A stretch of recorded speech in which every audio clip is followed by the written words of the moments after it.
মানিকচকের মথুরাপুর শঙ্করটোলা গ্রামে ভয়াবহ অগ্নিকাণ্ডের জেরে ভস্মীভূত 4টি বাড়ি, ক্ষতিগ্রস্ত আরও 4টি।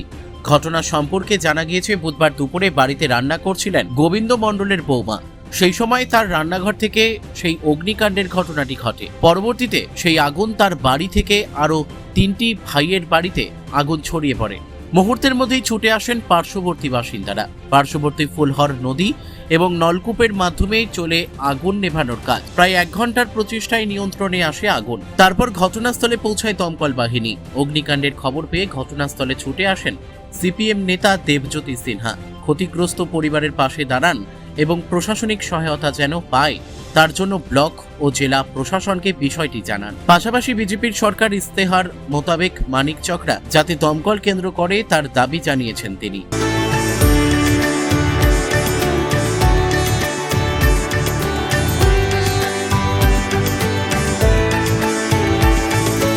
মথুরাপুর গ্রাম পঞ্চায়েতের শঙ্করটোলার পিএইচির সামনে অতুল মণ্ডলরা 4 ভাইয়ের বাড়ি।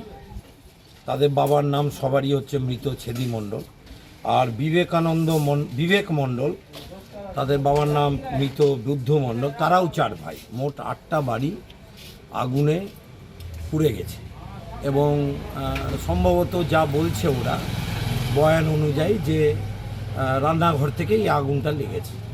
এখন এই সমস্ত এলাকা হচ্ছে টাটির বাড়ি আছে, এখনও সরকার এদেরকে আবাস তালিকায় নাম অন্তর্ভুক্ত করেনি। নদীর ধারে, যেহেতু ফুলর নদীর ধারে একদম বাড়ি, সেই কারণে হচ্ছে যে এই আরও কিছু ক্ষয়ক্ষতি বড় হতে পারত, সেটা কিন্তু বেঁচে গেল। মূলত গ্রামবাসীরাই নদী থেকে জল তুলে, টিউবওয়েল থেকে জল তুলে বাড়িগুলোতে আগুনটা নিভিয়েছে। এখন গমের সময় প্রচুর যে গমের ভুসা থাকে, সেই তুষ, সেগুলোতে আগুন লেগেছিল। পেঁয়াজের অনেক ক্ষয়ক্ষতি হয়েছে, বাড়িঘর থেকে সেইভাবে কোনো জিনিসপত্র বের করতে পারেনি।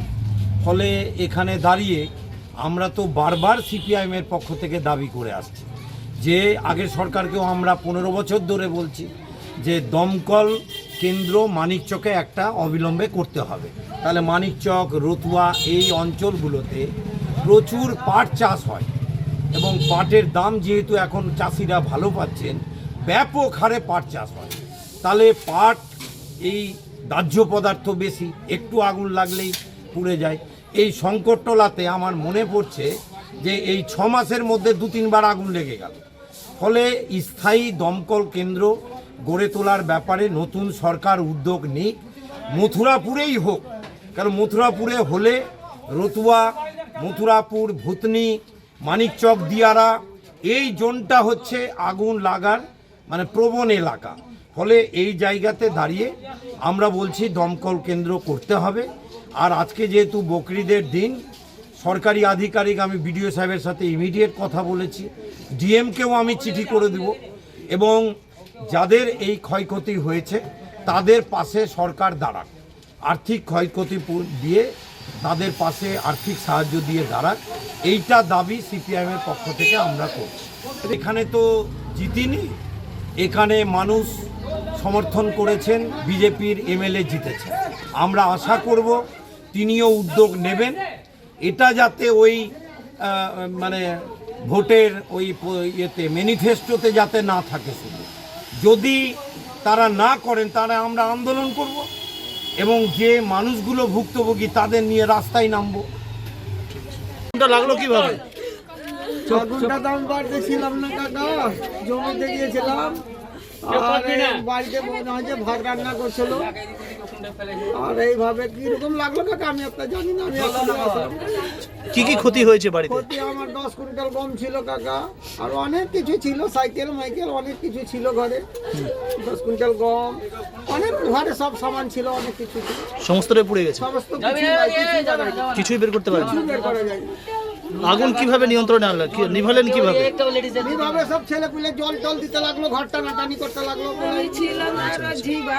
কি জানাবেন প্রশাসনের কাছে, কি আবেদন জানাবেন, সরকারের কাছে কি আবেদন জানাবেন?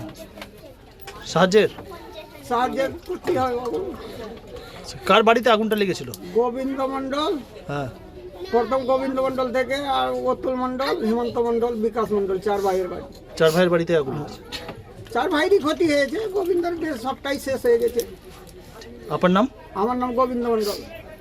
লাগলো কিভাবে এখানে? রান্না করছিল, রান্না করতে গিয়ে কিভাবে কোনো মতো হয়তো বাড়ি ঘর থেকে বেরিয়ে গেছিল, তারপর আগুন উঠেছে, ও বাইরে এসে দেখে যে আগুন লেগে গেছে, তখন চিৎকার করে, তখন মানুষজন এসে জড়ো হয়, উদ্ধার করে। কার বাড়ি থেকে আগুনটা লেগেছে? লেগেছে গোবিন্দ মণ্ডলের বাড়ি থেকে। গোবিন্দ মণ্ডলের বৌমা রান্না করছিল। তারপরে ওর বাড়ি থেকে আর কটা বাড়িতে আগুন লেগেছে? বাবারা 4 ভাই, গোবিন্দ মণ্ডলের 4 ভাই, ওই 4 ভাই ক্ষতিগ্রস্ত, ব্যাপক ক্ষতিগ্রস্ত। কিভাবে? বাড়ির কি কোনো কিছু আছে না সমস্তটাই পুড়ে গেছে? সমস্তটাই পুড়ে গেছে তো শেষের দিকে। ক্ষতি হলো তো গম ছিল, কৃষকের বাড়ি গম মোটামুটি 15-20 কুইন্টাল গম, তারপরে ঘরে ছিল পেঁয়াজ ছিল 15-20 কুইন্টাল পেঁয়াজ, তারপরে গরুর যাবতীয় খাবার, এই যে রান্না করার জন্য যে জ্বালানি, সমস্ত কিছুটাই পুড়ে গেছে। হ্যাঁ, সবার 4টা ঘর, সবার ঘর, রান্নাঘর, জ্বালানি, ওই সব ঘরেই সব এতে কৃষকের গম মজুদ ছিল, পেঁয়াজ মজুদ ছিল। আগুন নিয়ন্ত্রণে সমাজের ছেলেগুলো, সব ছেলেগুলো নদীর জল দিয়ে করছে, নিভাচ্ছে। দমকল আসেনি? না, এখন অব্দি তো পৌঁছায়নি দমকল। কতক্ষণ আগে জানিয়েছিল দমকল? দমকলকে ঘন্টাখানেক জানানো হয়ে গেল, কিন্তু এখনো পৌঁছায়নি। দমকল আগে আসলে কি সুবিধা হতো? সুবিধা হতো, হয়তো কিছু বাঁচত। কি আবেদন জানাবে? এদের ক্ষতিগ্রস্ত পরিবারকে দেখা হোক, কিছু সাহায্য প্রার্থনা করছি। এখন স্বাধীন অবস্থায় আছে। হ্যাঁ, আপনার নাম? আমার নাম প্রীতিশ্বর মণ্ডল। মানিকচক থেকে পরিতোষ সরকারের রিপোর্ট, কুলিক নিউজ।